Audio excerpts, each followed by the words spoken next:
ప్రస్తుతం మనం OU university arts college దగ్గర ఉన్నాం. గత కొద్ది రోజులుగా తమ్ముని చూస్తూ ఉన్నాం మనం. అంటే సమకాలీన అంశాల మీద అయితేనేది, లేకపోతే విద్యార్థికి సంబంధించినటువంటి విషయాల మీద కూడా చాలా గట్టిగా మాట్లాడుతూ ఉన్నాడు. మన సార్లలో కూడా 3-4 సార్లు కూడా తమ్ముని చూపించిన పరిస్థితి. ఈ నేపథ్యంలో కూడా ప్రస్తుతం తమ్ముడు బీఆర్ఎస్ విద్యార్థి విభాగానికి సంబంధించున్నాడు. ఈ నేపథ్యంలో ఉస్మానియా యూనివర్సిటీకి వచ్చిన దీంట్లో అసలు ఒక స్టూడెంట్గా ఉన్న తమ్ముడు కాబట్టి ఏంటి అసలు గవర్నమెంట్ పనితీరు ఎట్లా ఉంది, నోటిఫికేషన్ ఎట్లా ఉంది, కొత్త టీఎస్పీఎస్సీ చేసిండ్రు కాబట్టి వాళ్ళ సభ్యులకు ఎంత క్రెడిబిలిటీ ఉంటుంది అని దాని మనం అడిగి తెలుసుకుందాం. తమ్ముడు ఏంటి తమ్ముడు, మొత్తానికి అనుకున్నట్టుగా టీఎస్పీఎస్సీ వేసారు కదా, స్టార్ట్ అయింది. ఎట్లా ఏం జరుగుతుంది మరి? వీళ్ళతోటి నమ్మకం వచ్చిందా? లేదన్న, నమ్మకం రాలే. ఎందుకు రాలే? నమ్మకం ఎట్లా వస్తుంది అన్న? ఆల్రెడీ టీఎస్పీఎస్సీలో నీకు అక్రమాలు జరిగినాయి, అవినీతి జరిగినాయి అన్నాడు. విచారణ జరిపించలే కదా. నువ్వు జనార్దన్ రెడ్డి మీద విచారణ జరిపించు, జనార్దన్ రెడ్డిని జనార్దన్ రెడ్డిని లోపల పంపించు. అప్పుడు నువ్వు నిజంగానే జనార్దన్ రెడ్డి అవినీతి చేసిండు, కేసీఆర్ ప్రభుత్వంలో లీకులైనా అని చెప్పేసి కొత్త చైర్మన్ కొత్త వ్యక్తిని నియమించు. కొత్త వ్యక్తిని నియమించకుండా నువ్వు రిజైన్ చేయమని చెప్పి కొత్త వ్యక్తిని, ఇంకో రెడ్డి వ్యక్తిని తీసుకొచ్చి నువ్వు నియమిస్తే అది ఎంతవరకు సమన్వయం? నువ్వు తెలంగాణ ప్రజలకు కానీ నిరుద్యోగులకు కానీ ఏం సూచన ఇస్తున్నావు అని అడుగుతున్నాను. అంతే. ఇప్పుడు అంటే ఫస్ట్ ఆఫ్ ఆల్ నేను మొన్న కూడా మనం మాట్లాడుకున్నాం, అంటే ఒక నోటిఫికేషన్ సంబంధించి ఎన్ని ఖాళీలు ఉన్నాయి ఇప్పటివరకు తెలుస్తలేదు.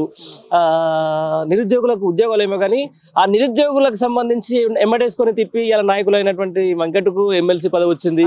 ఆ నిరుద్యోగుల పేరు చెప్పి అలా ప్రభుత్వం మీద, లేకపోతే అప్పుడున్న అది ఒక బానిస సంఖ్యలు తెంచుకుందని చెప్పేసినటువంటి కోదండరామ్ సార్కి ఒక ఉద్యోగం వచ్చేసింది. మరి మీకు ఎప్పుడు వస్తాయి అన్న? ఈ రోజు సంవత్సరానికి 2 లక్షల ఉద్యోగాలు ఇస్తారన్నారన్న. సంవత్సరానికి 2 లక్షల ఉద్యోగాలు ఇస్తారన్నారు. ఓకే, 2 లక్షల ఉద్యోగాలు దేవునికి తెలుసు అన్న, పైన దేవునికి తెలుసు, కాంగ్రెస్ పార్టీకి తెలుసు.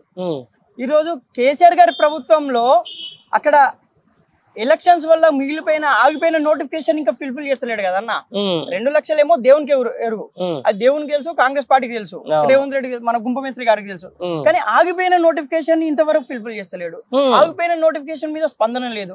ఆల్రెడీ కానిస్టేబుల్ ఎగ్జామ్ రాసిన వ్యక్తులు, సెలెక్ట్ అయిన వ్యక్తుల మీద ఇంకా స్పందిస్తలేడు. అంటే నిరుద్యోగులు రిపబ్లిక్ డే సందర్భంగా కూడా నిరుద్యోగుల గురించి ఏం మాట్లాడాను, తెలంగాణ ప్రజల గురించి ఏం మాట్లాడాను. ఈరోజు మెగా డిఎస్సీ అంటున్నా. ఈరోజు పార్లమెంట్ ఎలక్షన్స్ త్వరలో, ఈరోజు పార్లమెంట్ ఎలక్షన్స్ ఉన్నాయి. 5-6 సార్లు ఢిల్లీకి పోయేస్తుండు, వారానికి 2 సార్లు పోయేస్తుండు. కేవలం పార్లమెంట్ ఎలక్షన్ సందర్భంగానే ఈరోజు లీకులు ఇస్తుండు, మెగా డిఎస్సీ అని లీకులు ఇస్తుండు.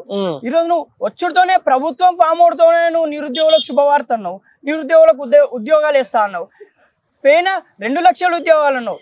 కేసీఆర్ గారి ప్రభుత్వంలో మన టీఆర్ఎస్ గవర్నమెంట్ లో ఆగిపోయిన నోటిఫికేషన్ ఫుల్ఫిల్ చేస్తలేవు, మెగా డిఎస్సీ అంటున్నావు. పార్లమెంట్ ఎలక్షన్స్ ముందు ఉండడం వల్లనే ఈరోజు మెగా డిఎస్సీ అంటున్నా. అంతే కదన్న, ముందు పార్లమెంట్ ఎలక్షన్స్ ఉన్నాయి. ఈరోజు మళ్ళీ ఏదైతే నువ్వు నిరుద్యోగుల పేరు చెప్పుకొని నిరుద్యోగుల మీద గవర్నమెంట్ ను ఫామ్ చేసినావో, మళ్ళీ అదే నిరుద్యోగులను మోసం చేసి పార్లమెంట్ ఎలక్షన్ లో గెలుద్దామని ముందుకు వస్తున్నావు మిస్టర్ గుంపమేశ్వరి. ఈ రోజు నువ్వు నిరుద్యోగులు ఎవరిని అడుకోవాలి జాబులు? ఈరోజు ఢిల్లీకి పోయి అడుకోవాలా? ఫ్లైట్ ఛార్జీలు పెట్టుకొని పోయి ఢిల్లీకి పోయి అడుకోవాలా? సోనియా గాంధీని అడుకోవాలా? లేకపోతే రాహుల్ గాంధీని అడుకోవాలా? ఇక్కడ ఉన్న నువ్వు, నిన్ను సీఎం చేసింది తెలంగాణ ప్రజలు, నిన్ను గుంపుమేశ్వరిని చేసింది తెలంగాణ ప్రజలు. నువ్వు తెలంగాణ ప్రజలకు మాత్రమే గుంపుమేశ్వరి మిస్టర్ రేవంత్ రెడ్డి. నా నిరుద్యోగులకు, ఈరోజు తెలంగాణ సమాజానికి నువ్వు ఏం సూచన ఇస్తున్నావు? రిపబ్లిక్ డే సందర్భంగానే ఈరోజు నువ్వు అధికారంలోకి వచ్చినప్పటి నుండి కూడా నీ సమాధానం లేదు, నీ స్పందన లేదు. ఈరోజు కేవలం పార్లమెంట్ ఎలక్షన్స్ ముందున్నాయి. ఈరోజు రాహుల్ గాంధీకి నువ్వు గిఫ్ట్ ఇవ్వాలి ఇక్కడ నుండి ఎంపీ సీట్లు. ఈరోజు మళ్ళీ నిరుద్యోగుల పొట్టను కొట్టి, అదే నా తెలంగాణ ప్రజలను, నా తెలంగాణ రైతుల పొట్టను కొట్టి ఈరోజు నువ్వు మళ్ళీ ఎంపీ సీట్లోకి వెళ్దామని మెగా డిఎస్సీ అంటున్నావు. మెగా డిఎస్సీ అని మంత్రులతో నీకు ఇప్పిస్తున్నావు. అదే మెగా డిఎస్సీ అని మంత్రులు అంటున్నారు. అదే మంత్రులు మరి నిరుద్యోగులకు అందరికి, చదువుకున్న వాళ్ళందరికీ ఉద్యోగాలు ఇవ్వలేమని చెప్పేసి అదే మంత్రి కూడా అంటున్నారు. మరి దీని ఎట్లా చూస్తావు? అవునా, మెగా డిఎస్సీ అంటున్నారు, అందరికి ఉద్యోగాలు రావంటున్నారు. అంటే ఇదే ఎక్కడ మీరు మంత్రులేనా? అంటే వేలుమూత్రగా అలా మీరు మంత్రులు అయితే కరెక్ట్ ఇవ్వండి, నిరుద్యోగుల గురించి కరెక్ట్ మాట్లాడండి, తెలంగాణ రైతుల గురించి కరెక్ట్ మంచిగా బాగా మాట్లాడండి అన్న. ఇంకోటి అన్న, ఈరోజు ప్రభుత్వ సలహాదారులుగా నియమించుకున్నాడు అన్న. ఈరోజు కేసీఆర్ గారి ప్రభుత్వంలో కేసీఆర్ గారు మన ఈరోజు పాత గవర్నమెంట్ లో ప్రభుత్వ సలహాదారులను నియమిస్తే ఈరోజు ప్రజాధనం అంతా నాశనం అయిపోతుంది, ప్రజాధనం అంతా ఈరోజు పెద్ద పెద్దలకు పెడుతున్నాడు, ఈరోజు ప్రజా వ్యవస్థ ఖరాబ్ అయిపోతుంది అని చెప్పినావు కదా మిస్టర్ గుంపమేశ్వరి. ఈరోజు నీ ప్రభుత్వంలో నీ చెంచాలను పెట్టుకున్నావు. ఈరోజు నీ ప్రభుత్వంలో కూడా నువ్వు ప్రభుత్వ సలహాదారులను పెట్టుకున్నావు కదా. ఈరోజు రేవంత్ రెడ్డి గారి ప్రభుత్వంలో, గుంపమేశ్వరి గారి ప్రభుత్వంలో కూడా, హయాంలో కూడా ప్రభుత్వ సలహాదారులను పెట్టుకున్నాడు. ఓకే, ప్రభుత్వ సలహాదారులను పెట్టుకున్నావు అంటే ఈరోజు ప్రభుత్వ సలహాదారుల్లో ఏ పేరు చూసినా రెడ్డిల పేర్లే, ఎక్కడ చూసినా రెడ్డిలో ఉన్నారు. ఈ రోజు నా తెలంగాణలో ఉన్న బీసీలు ఎస్సీలు ఎస్టీలు ప్రభుత్వ సలహాదారులుగా పనికిరారా? అంటే వాళ్ళు మేధావులు కాదా? ఈరోజు బీసీలు ఎస్సీలు ఎస్టీల పేరు చెప్పుకోనే కదా నువ్వు ఈరోజు గవర్నమెంట్ ఫామ్ చేసింది. కానీ ఈరోజు బీసీలు ఎస్సీలు ఎస్టీలు కేవలం ఓటు బ్యాంకుకు మాత్రమే పనికొస్తారు. కానీ ఈరోజు ప్రభుత్వంలో పనిచేయడానికి నా ఎస్సీ సోదరులు, నా బీసీ సోదరులు, నా బీసీ మేధావులు పనికిరాదు. కానీ కేవలం ప్రభుత్వ సలహాదారులు మాత్రం ఈరోజు అగ్రవర్ణులు, ఈరోజు రెడ్డిలు పనికొస్తారు. అంతేనా? అంటే ఈరోజు ఎందుకు బీసీల మీద, నా బీసీల మీద, ఎస్టీల మీద, ఎస్టీల మీద నీకు అంత చిన్న చూపు? అంటే ఈరోజు నువ్వు రెడ్డి అయినంత మాత్రాన నా ప్రజలను చిన్న చూపిస్తావా? నా తెలంగాణలో ఉన్న బీసీ ఎస్సీ ఎస్టీ ప్రజలను ఈరోజు బీసీ ఎస్సీ ఎస్టీలో మేధావులు లేరా అన్న? ఈరోజు బీసీ ఎస్సీ ఎస్టీలు తలుచుకుంటేనే ఈరోజు రేవంత్ రెడ్డి గారి ప్రభుత్వం, కాంగ్రెస్ ప్రభుత్వం వచ్చింది. కానీ ఇవాళ ప్రభుత్వ సలహాదారుగా రెడ్డిలో నియమించుకున్నాడు అన్న. మనం చూసుకున్నట్టయితే ఒక్క ప్రభుత్వ సలహాదారులైన బీసీలు ఉన్నారా అన్న? రైట్. ఇదే పెద్ద నేను కూడా దానికి సమాధానం చెప్పలేను. దాంతో పాటుగా ఇదే గత ప్రభుత్వంలో ఉన్నప్పుడు రిటైర్డ్ అయినటువంటి వాళ్ళందరూ తీసుకొచ్చి మళ్ళీ పెట్టుకుంటున్నాడు. రిటైర్డ్ ఉద్యోగులతో ఇంకా ఎందుకు వాళ్ళని తీసుకొచ్చి మళ్ళీ ప్రజాధనం ఎందుకు ఇస్తున్నారని చెప్పేసి ఇదే మరి ఈ రోజు టీఎస్పీఎస్సీకి సంబంధించినటువంటి వచ్చినటువంటి ఏదైతే చైర్మన్ ఎవరు రిటైర్డ్ ఉద్యోగి కదా, దీన్ని ఎట్లా చూస్తాం? ఈరోజు కేవలం అన్న ఈరోజు రేవంత్ రెడ్డి గారి పరిపాలనను తెలంగాణ ప్రజలందరూ చూడాలి. ఈరోజు తెలంగాణ నిరుద్యోగులందరూ అబ్జర్వ్ చేయాలి. ఈరోజు రేవంత్ రెడ్డి గారు ఎలాంటి పరిపాలన చేస్తున్నారు? ఈరోజు మీరు కేవలం మైక్ల ముందుకు వచ్చి మాట్లాడు కాదు పరిపాలన. ఈరోజు ప్రభుత్వంలో ఉన్న ముఖ్య శాఖలలో ఎవరిని నియమిస్తున్నారు? ఒక్కసారి ఈరోజు కేసీఆర్, మీరే అన్నారు కేసీఆర్ గారి ప్రభుత్వంలో ఈరోజు రిటైర్డ్ ఉద్యోగులు ఉన్నారు. కేసీఆర్ గారికి సంబంధించిన వాళ్ళను, ఆ ప్రభుత్వంలో ఆ హయాంలో పనిచేసిన వాళ్ళను ఎవరిని కూడా రేవంత్ రెడ్డి గారి ప్రభుత్వం, కాంగ్రెస్ ప్రభుత్వం తీసుకోదన్నారు. ఇవాళ మహేందర్ రెడ్డి గారిని తీసుకున్నారు కదా, అంటే దేనికి సంకేతం? ఈరోజు కేవలం జనార్దన్ రెడ్డి పోయిండు, మళ్ళీ మహేందర్ రెడ్డి వచ్చిండు. ఈరోజు జనార్దన్ రెడ్డి పోయిండు అన్న, ఈరోజు మహేందర్ రెడ్డి వచ్చిండు. అంటే ఇక్కడ నువ్వు కేవలం నీ కులస్తులను, నీ రెడ్డి కులస్తులకు సంబంధించిన అగ్రవర్ణులనే మాత్రం నువ్వు ఇవాళ ప్రమోట్ చేస్తున్నావు తప్ప ఈరోజు కింది స్థాయి వ్యక్తులను వాళ్ళని ప్రమోట్ చేస్తావు, వాళ్ళని నువ్వు శాఖలోకి తీసుకుంటావు. ఈరోజు రిటైర్డ్ అయిన వాళ్ళు వద్దన్నావు. అసలుకే రిటైర్డ్ అయిన వాళ్ళు వద్దన్నప్పుడు కేసీఆర్ పాత గవర్నమెంట్లో ఉన్న గవర్నమెంట్ సంబంధించిన వద్దన్నప్పుడు నువ్వు మళ్ళీ ఎలా తీసుకున్నావు? ఈరోజు టీఎస్పీఎస్సీ చైర్మన్ నువ్వు ఎలా నియమించినావు? ఈరోజు టీఎస్పీఎస్సీ మీద ఎలాంటి తీర్పు వచ్చింది? ఈరోజు జనార్దన్ రెడ్డి మీద నువ్వు ఎలాంటి తీసుకున్నావు? ఏం తీసుకున్నావు చర్య ఈరోజు జనార్దన్ రెడ్డి గారి మీద? అంటే ప్రజలకు ఏం సూచన ఇచ్చినావు? జనార్దన్ రెడ్డి నిజంగానే తప్పు చేసిండు, ఈరోజు కేసీఆర్ గారి ప్రభుత్వంలో నిజంగా తప్పు జరిగిందని నువ్వు జనాల ముందుకు వచ్చి చెప్పినావా? చెప్పముందుకే నువ్వు టీఎస్పీఎస్సీ చైర్మన్ నియమించినావు. రైట్, ఇదే అంటున్నా. మరి ఇప్పుడు కాళేశ్వరమే ఒక డొల్ల అన్నావు, కాళేశ్వరం అసలు పనికే రాదని చెప్పేసి అన్నారు, అవునా? దాని మీద విపరీతమైన ఆరోపణలు వచ్చినాయని అన్నారు, అవునా? మరి ఇలా అదే కాళేశ్వరం సంబంధించిన రంగనాయక సాగర్ నుంచి ఒక 1,10,000 ఎకరాలకు నీళ్ళు ఇచ్చారు. ఏంది అసలు ఇది? ఎట్లా చూడాలి దీన్ని? ఎట్లా అన్న ఇవాళ కేవలం ఈరోజు ప్రజలను మోసం చేసిండు అన్న. ఈరోజు తెలంగాణ ప్రజలను అందరినీ మోసం చేసిండు. ప్రతి ఒక్కరు గుర్తుపెట్టుకోండి. ఈరోజు కేసీఆర్ లాంటి మహానుభావుడు, కేసీఆర్ లాంటి గొప్ప వ్యక్తి ఈరోజు పనులు చేసిండు. ఈరోజు ప్రజలకు ఆ పనులు తెలుసు అనుకున్నాడు, కానీ వాటిని బయట పెట్టుకోలేకపోయాడు. ఈరోజు ఇన్ని లక్షల ఎకరాలు పారినాయని కేసీఆర్ గారు కానీ ఈరోజు ఇరిగేషన్ శాఖ చెప్పుడుతోనే కాళేశ్వరం అనేది పనికిరాదు అనేది బయటకు సంబంధించింది. కాళేశ్వరం అనేది అసలుకే పనికిరాదు, అదొక వరస్ట్, దానికి కొన్ని వేల కోట్లు, లక్షల కోట్లు ఖర్చు అయినాయని చెప్పిళ్ళు. అది మీరే దానికి 70,000 కోట్లు మాత్రమే ఖర్చు అయినాయని చెప్పేసి అసెంబ్లీలో చెప్పారు కదా మీకు గుంపు మేస్త్రి గారు. ఈరోజు కాళేశ్వరం నుండి ఎలాంటి లాభం లేదు తెలంగాణ ప్రజలకు అన్నారు. రంగనాయక సాగర్ నుండి 1,00,000 ఎకరాలు ఎక్కడి నుండి పారినాయి? అంటే నువ్వు సంపాదించుకున్న 100 ఎకరాలు వేసుకున్న బాయిల నుండి పైపులు పెట్టి పారించిందా కేసీఆర్ గారి ప్రభుత్వం, టీఆర్ఎస్ గవర్నమెంట్లో? 1,00,000 ఎకరాలకు నీళ్లు ఎక్కడి నుండి పారినాయి?